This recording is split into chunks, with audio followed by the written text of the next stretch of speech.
ভিয়ের জীবনের সবথেকে কষ্টকর 3টি মুহূর্ত, যে মুহূর্তগুলোতে ভি নিজের চোখের পানি আটকে রাখতে পারেনি, যা দেখে সকল বিটিএস ফ্যানরা পর্যন্ত কান্না করতে বাধ্য হয়েছিল। আজকে আমরা সেই 3টি মুহূর্ত সম্পর্কে জানব। ভিয়ের জীবনের সবথেকে কষ্টকর মুহূর্তটি হলো যেদিন তার দাদি মারা যায়। তার দাদি ছিল তার বেস্ট ফ্রেন্ডের মতো। তিনি ভিকে টিভিতে দেখতে চাইতেন, কিন্তু ভি সফল হওয়ার আগেই তিনি পৃথিবী ছেড়ে চলে যান।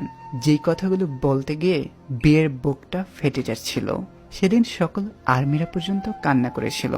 ভিয়ের জীবনের আরেকটি কষ্টদায়ক মুহূর্ত ছিল যেদিন তার বেস্ট ফ্রেন্ড তাকে ছেড়ে চলে যায়। সে এটি কোনোভাবেই মানতে পারছিল না।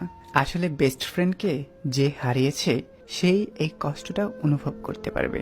তারপর ভিয়ের জীবনের আরেকটা কষ্টদায়ক মুহূর্ত ছিল যেদিন তার প্রিয় কুকুর ইয়ন্তান মারা যায়। সেদিন ভি চুপচাপ হয়ে পড়েন। ইয়ন্তানের মৃত্যুতে সে ভীষণ ভেঙে পড়েন।